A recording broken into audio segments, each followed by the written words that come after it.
Hello everybody, welcome to my presentation called The Purple Power of Automation. Maybe I start this presentation typically with 3 questions that I often get. Like the first question, and it's always in that order, is, do you go often to the gym? Don't know why, but apparently I do get a lot of those questions. So, do I go often to the gym? Yes, of course, 5 days a week, 6 days a week, I'm at the gym. Second question that I typically get is, but what do you do then for a living? Are you working in construction?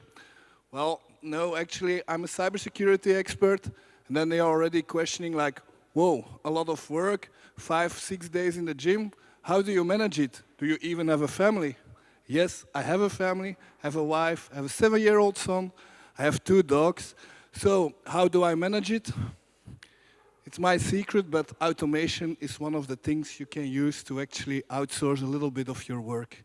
So let's start and dig into the content. So first question, or what is the essence of my presentation here? Can we automate purple teaming?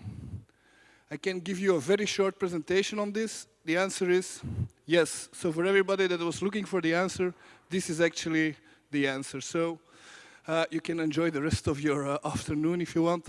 But of course, it's a little bit more nuanced.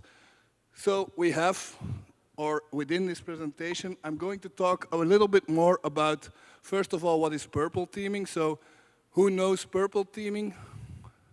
Okay, so we do have indeed a lot of people that know purple teaming. Then what automation techniques can be used for purple teaming? Then actually adversary emulation and detection capabilities. And then we have a demonstration like how we did a proof of value on how to emulate adversaries and detection capabilities. So let's first start with what is purple teaming. So you have red, you have blue. If you combine them both, you have a nice purple color. So purple teaming is actually, you have the red team, you have the blue team. Red is typically linked towards the offensive side, which means vulnerability assessments, attacks. They also execute tactics, techniques, and procedures. So they are really trying to test your security posture from an offensive side.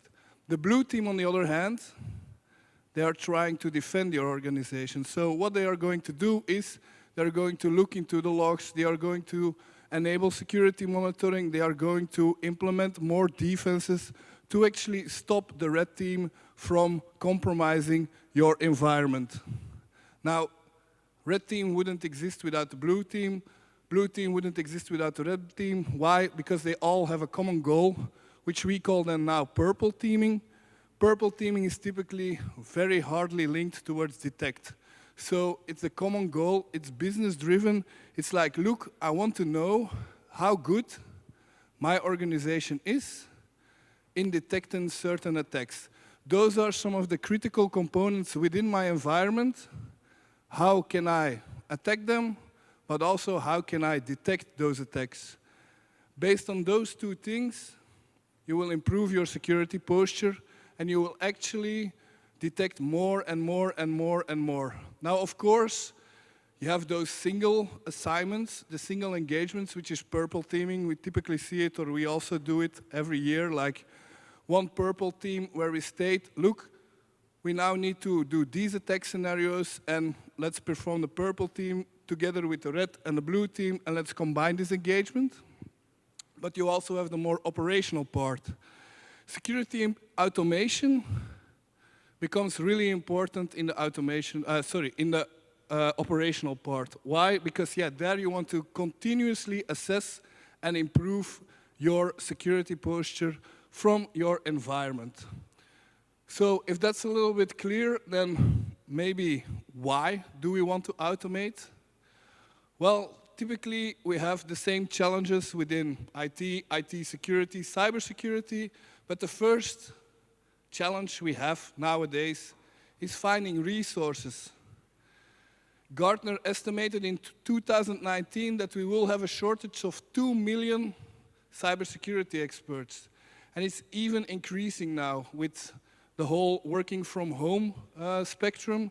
So resources, finding resources And retaining good resources, those are the things that are typically very challenging, also from our end.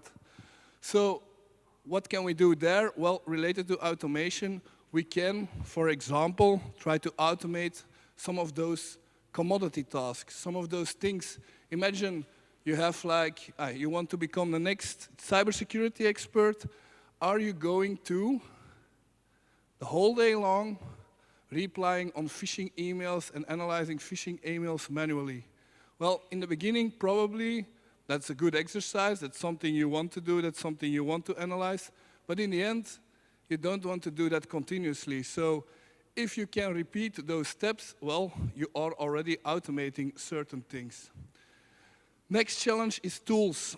I don't know or who can recall the days that a company, an organization only had a firewall in place. It was magnificent for a security engineer. You only needed to manage that firewall. Nowadays, that's not possible anymore. Larger organizations, they have so many security tools, so many things that need to integrate with each other, so it really becomes a complex task, a complex activity for the entire security team to manage all those tools and all those software packets and even all those scripts that you probably wrote yourself. So those toolings, those scripts, definitely are an additional challenge for that. Then the third challenge, alerts. How many of you know the term alert fatigue? I don't know, are there people that are working in a security operations center at the moment? In case you are, I have done it in the past, like I think 5 years ago. You will see that there are thousands of alerts coming up every day in a larger SOC, which means you really need to look at all those alerts, and most of them are false positives. So you need to fine-tune them. Of course, fine-tuning also costs some time, and typically a SOC analyst doesn't have time to fine-tune them. But with automation, probably we can solve some of those things.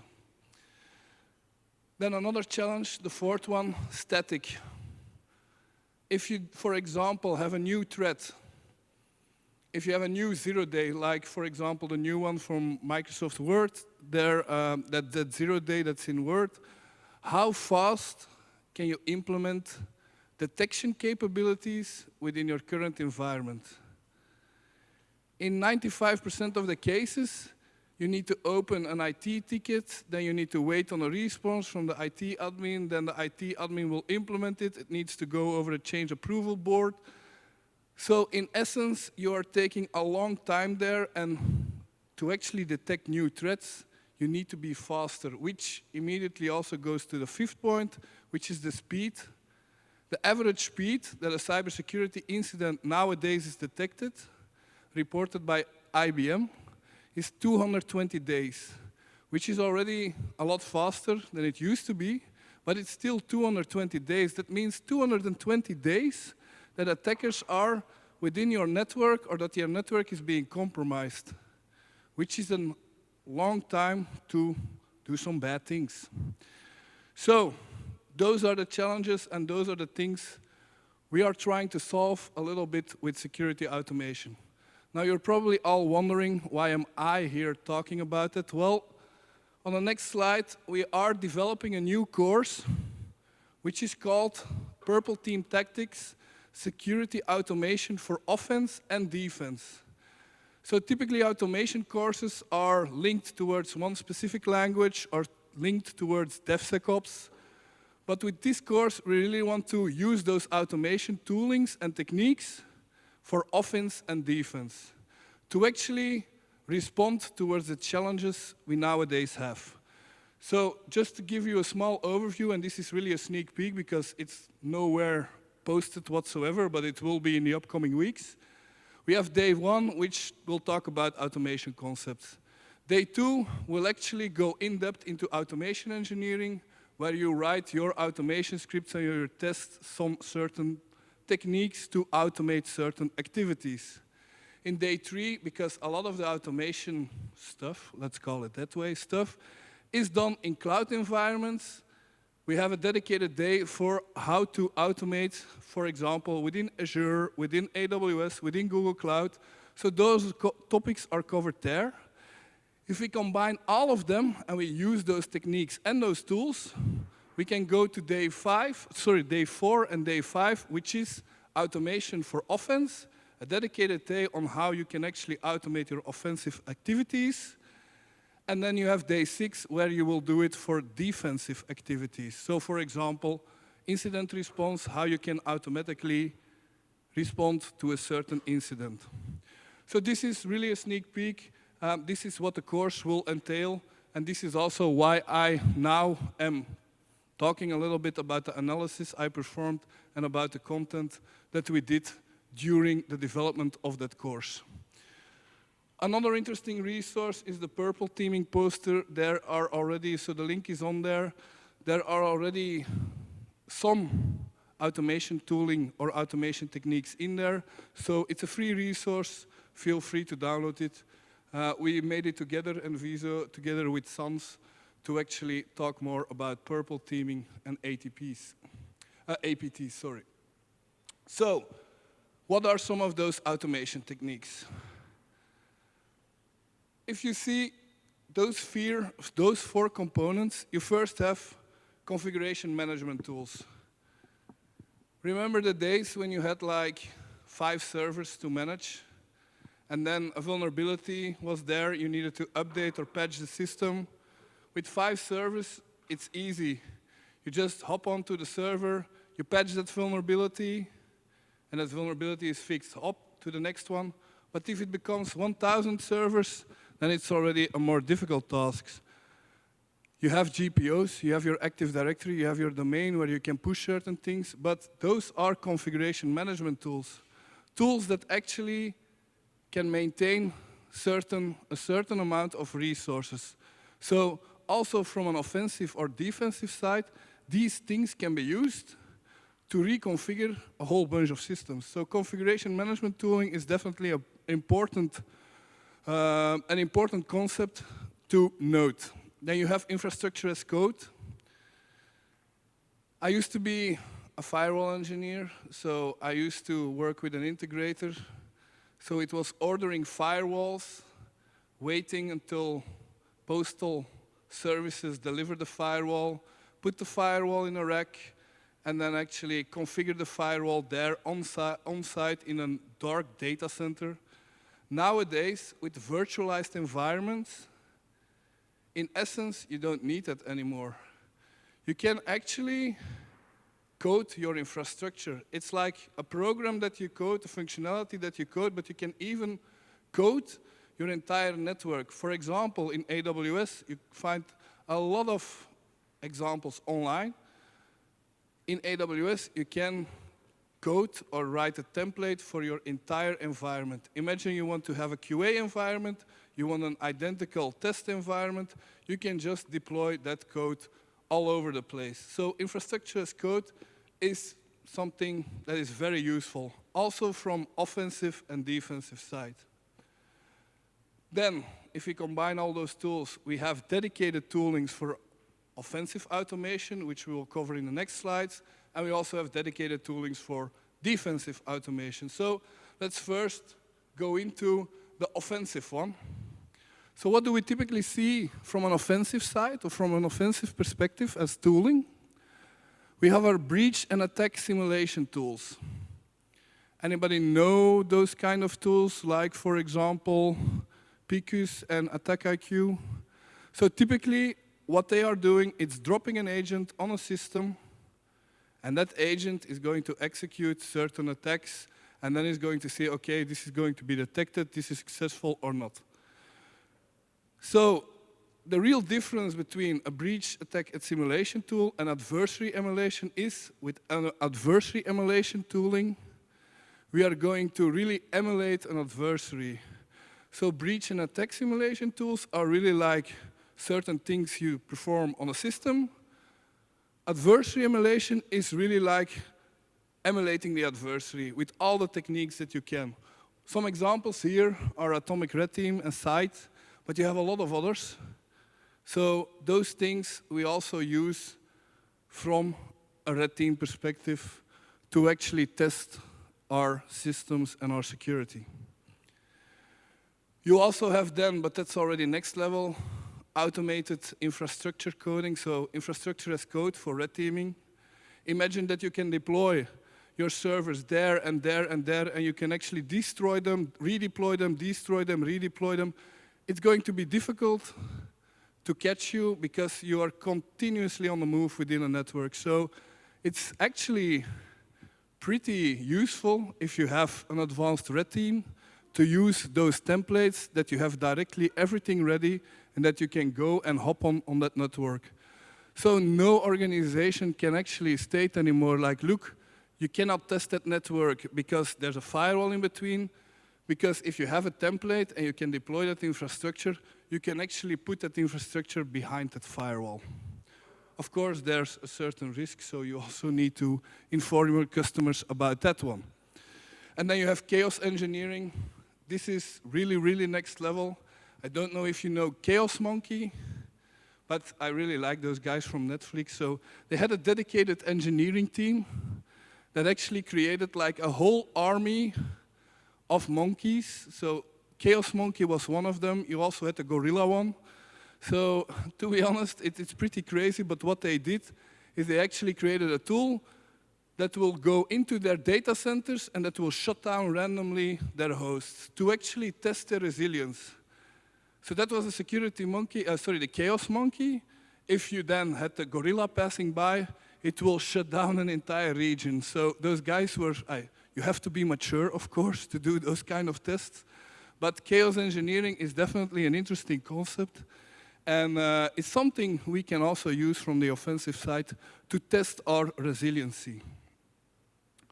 What are we going to talk about during this presentation? Well, it's actually, I'm going to show you a tool which we typically use for adversary emulation. It's already there, Atomic Red Team, but I will explain some details in the next couple of slides. If we then look at the defensive side, what do we have there? Well, of course, you have your typical SIEMs, your detect and response tooling.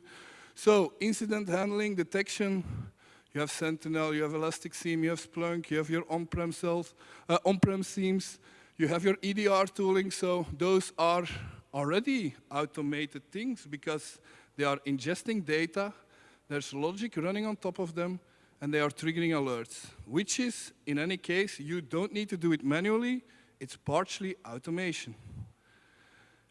You have automated incident response toolkits, where you can then actually, automated incident response networks, where you also can use infrastructure as code. Imagine tomorrow you have a whole department getting ransomware, and you have a template ready that can isolate that entire department in a matter of minutes. Well, I think your managing partner or director will immediately state like, look, okay, if it's only that department, please impact them, put that infrastructure as code there so that everything is being isolated. So that's some of the things we can use related to, for example, Terraform scripts that we have in place in case an incident hits. Then we also have threat intel and data enrichment, which how do you say it, maybe more probably is one of the most common domains where automation is being used. Why? Because what are your analysts typically doing? Société Générale, for example, they have a whole list of playbooks, and they are performing each step, like, okay, this you need to do for analysis. In most scenarios, you can automate those things. So here also, those intelligence and actually taking, for example, a mail, parsing all those URLs, fetching data towards other, for example, VirusTotal, fetching data to see, okay, is this really a true positive or not? Those are things that will help your analysts to immediately trigger and immediately state, okay, look, this is really a false positive, or this is really a true positive.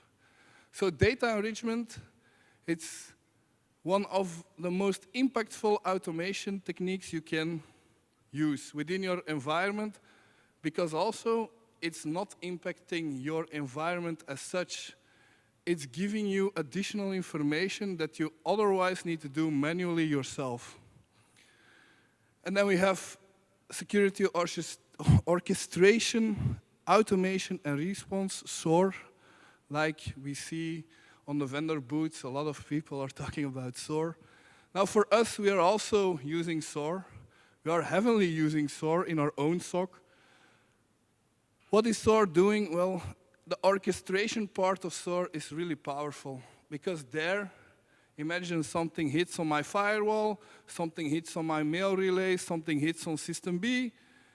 If you can orchestrate all those alerts, then you have a much clearer view on what is going on. Automation there, so you can link it then towards an automation part, and there you can then actually say, okay, look, if that's the case, this is what needs to be done in an automated manner. It could simply be informing a user, like, look, your account got breached. But that's typically how we use SOAR and how we actually use SOAR also, for example, for data enrichment. But we will have an in-depth look in the next couple of slides on SOAR. So, Atomic. Anybody ever played around with?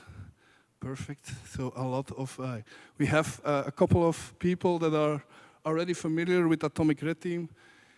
It's open source.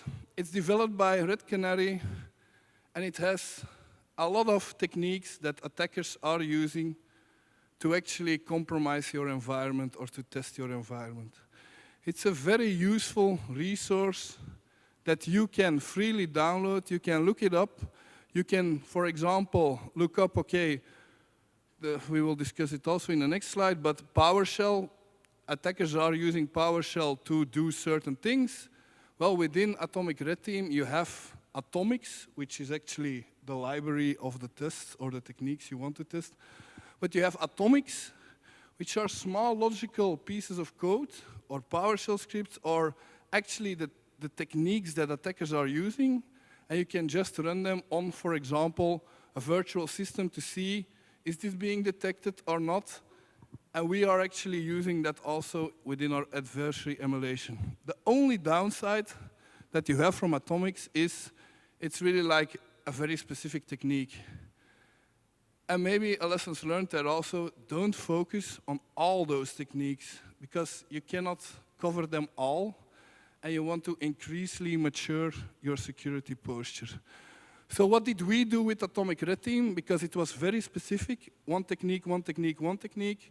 We actually created playbooks where we could chain all those techniques together, which we will also see in the demonstration. If we then go to the defensive side, so we are using, in this case, Cortex XOR. It's now Palo Alto XOR, Palo Alto Cortex XOR. What's in the name? A lot of things. But it's Cortex XOR what we use. You have a freely available community edition, but you have also other open source SOAR platforms. The typical thing of a SOAR platform is that it has integrations with different products and that it actually can execute certain automation techniques, certain playbooks. So within Cortex, you have, within XOR, you have automations and you have integrations. So integrations will allow communications towards other products. Imagine you have Azure Sentinel, you have an integration with Azure Sentinel. Imagine you have a Fortinet firewall, you have an integration with Fortinet firewall to get data, to retrieve certain things. Most of those things are also API-based. And we at Enviso, we actually integrated this, we configured an interface, and we executed within that XOR environment, because there was no integration yet, but we actually developed an integration with, for example, Atomic Red Team, to also emulate our adversary emulation, or emulate our techniques in a certain playbook. But we will go more in depth in the next couple of slides. So adversary emulation and detection. Adversary emulation and detection, that's the real power of automation. So imagine you're continuously doing adversary emulation and you are continuously monitoring your detection mechanisms. Well, this could actually help you to further mature your security posture. This is just a slide of the MITRE ATT&CK framework. Who knows MITRE ATT&CK? Probably some of you. So MITRE ATT&CK, again, a library with all the techniques, tactics, and procedures being used by attackers, by adversaries. A very powerful resource. You can really look up like, okay, what happened, for example, with the campaign of Hillary Clinton there. Those things are being covered and being described by MITRE ATT&CK with all those techniques that are being used for such an adversary campaign, for example. So MITRE ATT&CK, definitely a very useful resource to actually bookmark. And if we then, let me quickly go over, if we then actually look, for example, at MITRE ATT&CK, what can we find there? This is APT, Advanced Persistent Threat. It's just actually the name of a group, an adversary group, or an attacking group that did something wrong. Let us, maybe in theory, let's describe it as like that. It are attackers that are doing bad stuff on with certain techniques. So those are being described on MITRE ATT&CK, for example.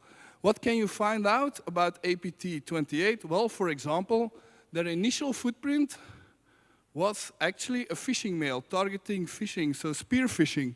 So the initial footprint, they sent emails around towards your organization, and they actually opened up the attachment or clicked on a link, and they were compromised. What did they do after the compromise? Well, that's here then. Execution technique, T blah, blah, blah, so it's a number. They used PowerShell to download additional tools, to create additional backdoors. So again, that's being used as the initial foothold. And then you can see network propagation, action on objectives.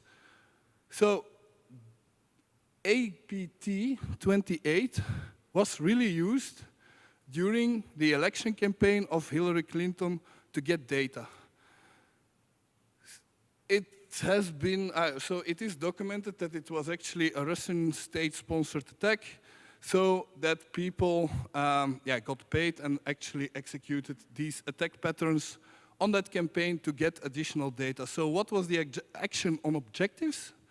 It was to get data out of that organization, to see, okay, how far are we with voting? Can we influence voting? Who are the users? Who are the clients or customers? In this case, it were not, of course, customers, but who are the civilians, for example, in their databases?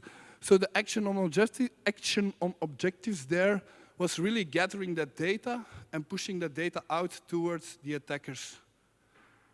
If we then look at, for example, the PowerShell one, so this is really like a screenshot of MITRE ATT&CK. So it really describes, this is what the attacker is going to do.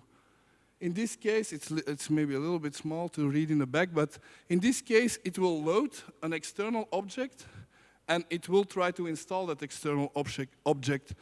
So this is an atomic test that you can execute on every system, on every Windows system that has PowerShell installed, or PowerShell core with another operating system, but that atomic test is there, and you can easily look it up and see how it works, and execute it on your environment. So that's what I did. I did it manually. So how did I execute an atomic? Well, it's pretty easy. You just download atomic library, and there you say, okay, install atomic red team. So you install it on your Windows system, and there you just say, invoke atomic. And for example, we used APT28, so we know this technique is being used. If it's in the atomic, you can actually just put the number there and it will execute it. So you see it here being executed. You also see the nice red thing, so we are protected in this case. But are we really protected?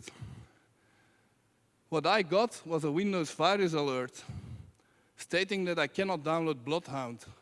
For those who don't know Bloodhound is really, it's a great tool for adversaries or from an offensive side to actually do recon on your Active Directory and to see, okay, how can I abuse user privileges within Active Directory?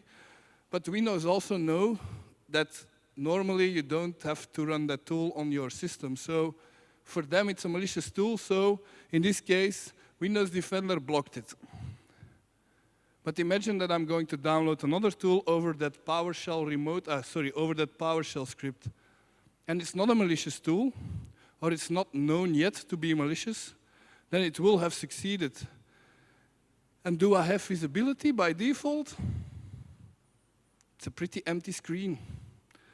PowerShell is not really being monitored by default by Windows, and attackers are abusing PowerShell a lot for offensive techniques or to compromise your environment. So what did we do? Okay, what you typically do, you look for a remediation technique, enable PowerShell logging, and what you see there is, okay, now it's being detected. Now you have a Windows event ID where it actually states, look, PowerShell is trying to download external content. Is this normal behavior or not? Based on that, we can then actually write a detection rule where those things are being detected by the SOC. So, how are we planning to use continuous adversary emulation? Because this is really like the manual process. You see it was manually putting in everything. But imagine you can do this automatically and see, can I detect this? Or is it not being detected? And how can I improve my environment? What we did, we put XOR as our central brain. So our SOAR tool was actually our central brain. And what we did, we installed Atomic on certain test VMs, and we put them in a network to see where do we detect, for example, downloads, malicious downloads. Can we detect them on the system itself?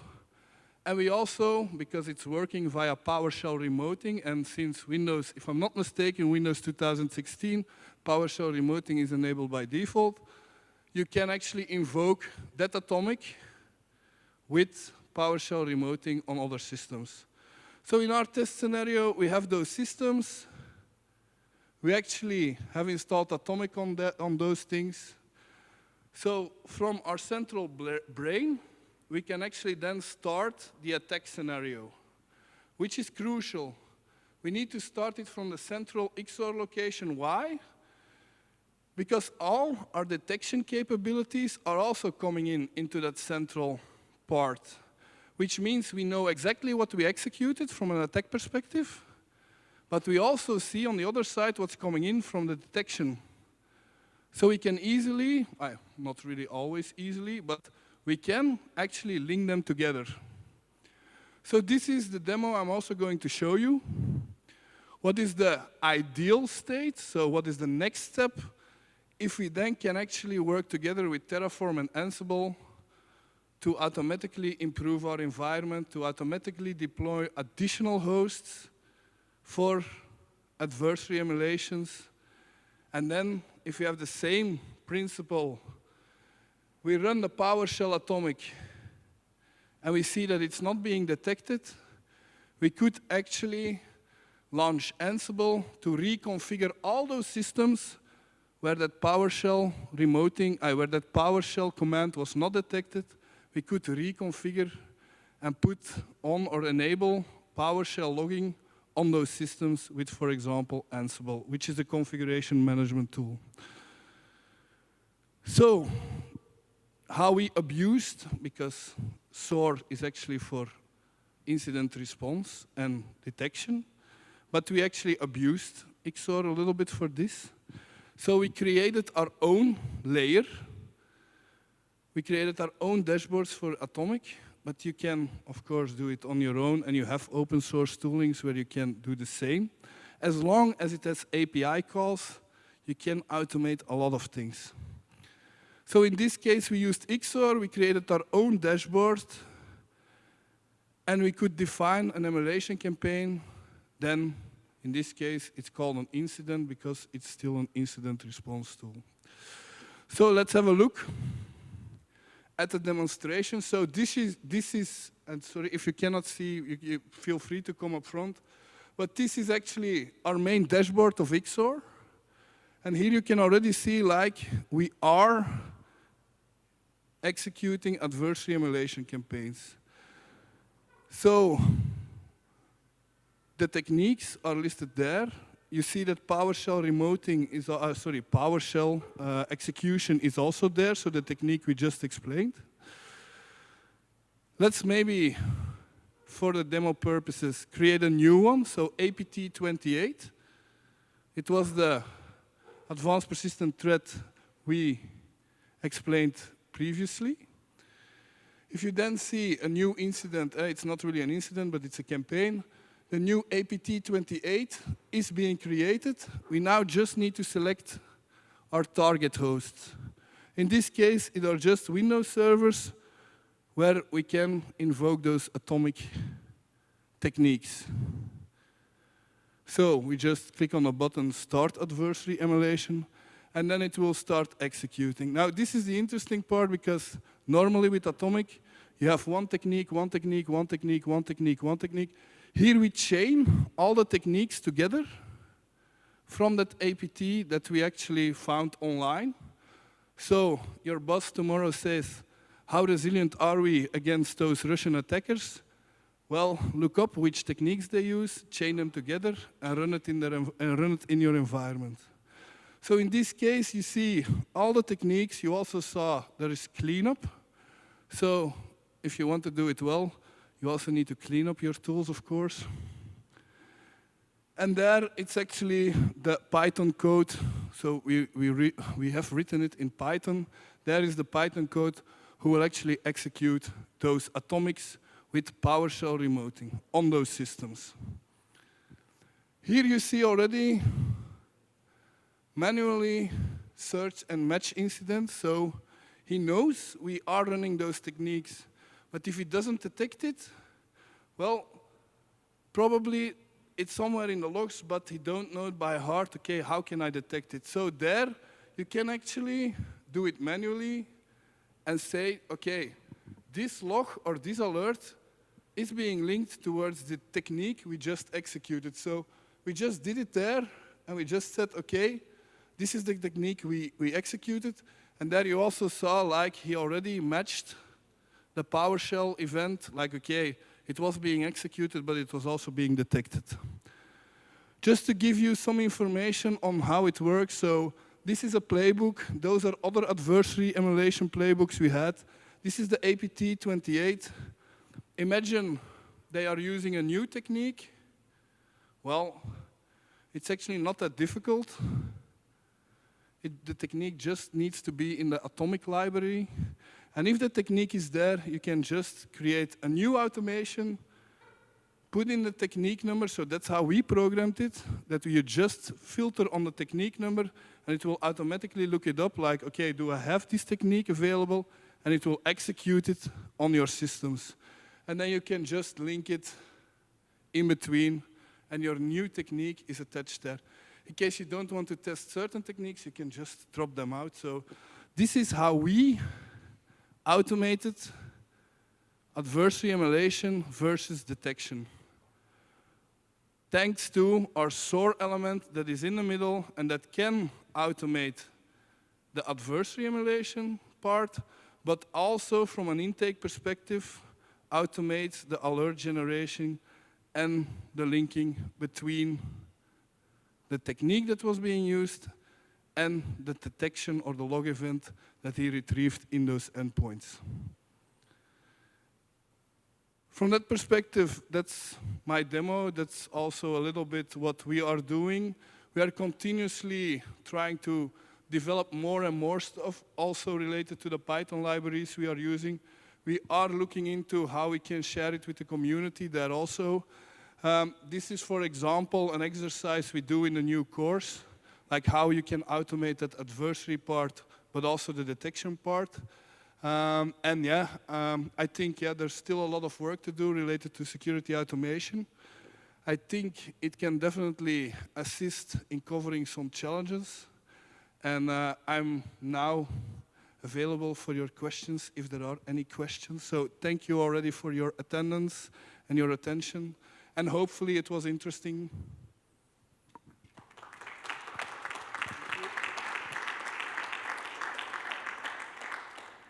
I don't know if there are any questions. Yeah, sorry, go ahead. There are a lot of TTPs that you can emulate. How would you choose the best ones to start with? Okay, so maybe two excellent question actually, because maybe to repeat your question, so there are a lot of techniques. You see, Atomic, they have really like 1,000 techniques available there. So how do you choose which technique is relevant for you, your environment, and actually where to start, which techniques to test? It's a very good question because it depends indeed in a lot of cases on the environment of your organization. Now what I would say is typically look at, okay, am I a financial organization, am I in the public sector or not? And you can immediately link certain APT, certain advanced persistent threats campaigns towards your type of organization. Try to already pinpoint which techniques they are typically using and then start with those. So typically that's how we do it. On the other side, it's also depending on what you have within your environment. For example, spear phishing, if you don't have a mail relay, it's going to be difficult to execute those. No, it's not going to be difficult to execute those techniques, but you cannot really detect them because you don't have a central monitoring or you don't have monitoring in place. So there, it's a combination of what do you typically see related to the segment of your organization, the industry sector or the industry segment, and also what technologies do you have available so that you can actually improve, because you can execute techniques and techniques over and over again, but if you don't have the capabilities to detect them, then yeah, it doesn't have a lot of additional value. Or a lot of those techniques are also really related to endpoint configuration. So there also, I think those are the most relevant ones that you want to use there. Hope that answers your question. Any other questions? Yeah.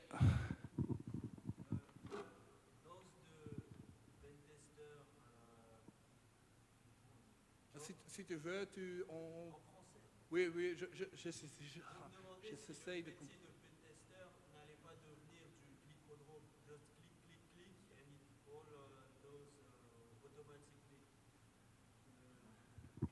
So you mean the pen tester, it doesn't, from a pen tester perspective, in the future that it doesn't need, well, I think this is something completely different, adversary emulation, than pen testing.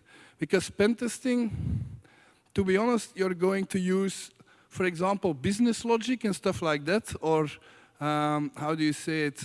For example, if you have a web application, you can have web application assessments, toolings, that will find SQL injection, cross-site scripting, all those technical things, it will find it. But risks or issues or security failures within your business flows, for example, it will not cover those because it doesn't know, it doesn't understand the flow. And it's the same with pen testing. Typically for pen testers, they also try to scan, they also try to do reconnaissance, and that's automatically being done. But what do we see with penetration testing is good penetration testers, they know, okay, something is in here, I will try to abuse it via that or that or that way. With adversary emulation, you're just going to execute certain techniques, and there is a logical flow within the techniques itself, but it doesn't know that maybe I need to first try that system, and then from that system, I need to try that other system. In the near future, it could be possible that there's some kind of learning phase there. On the other hand, we also see that a lot of pen testers now are using, for example, Metasploit and are actually already automated 90% of their work by just using Metasploit and the exploits that are in there. So I think from that perspective, there will always be added value for pen testing and penetration testing for me, and that's also something we typically recommend, is a different story than adversary emulation. Because with adversary emulation, we are really focusing on the adversary and the techniques that are being used and known. If tomorrow there's another technique or there's another vulnerability and it's not known there yet, then typically it's not being triggered by our adversary emulation. Hope that answers your question. Thank you. I believe adversary emulation is about training the SOC, right? Yeah, emulation is indeed partially by training the SOC, but also to quickly respond towards questions of, imagine, now with the 0 day of Microsoft, imagine that that's being abused. How fast can I detect it? Well, until I think a couple of days ago, correct me if I'm wrong because I'm not the malware expert or the vulnerability expert, but until a couple of days ago, it was not really possible to block it from an endpoint perspective. However, it's possible to block it from different levels. And with adversary emulation, you are really trying to cover the entire path. And you are really trying to, defense in depth, defense on multiple layers. So how can I protect it, not only on that specific place, but within the entire flow of my environment? So yeah, no, I agree with your statement there. Any other questions? Yes, sorry. The slides will be available somewhere? Yeah, I can. We will put it on our. I will ask SANS if they can also provide a link to it, but we will put it also on our GitHub repository for Enviso. So we have, for example, I have an entire talk about cloud automation, how we compromise the web server and then automatically isolate it. So those scripts are actually available on our GitHub. So, but I will also share the presentation there. So keep in mind, so the Enviso GitHub, there you will find it. I will also post it on LinkedIn then it will be in a couple of days normally.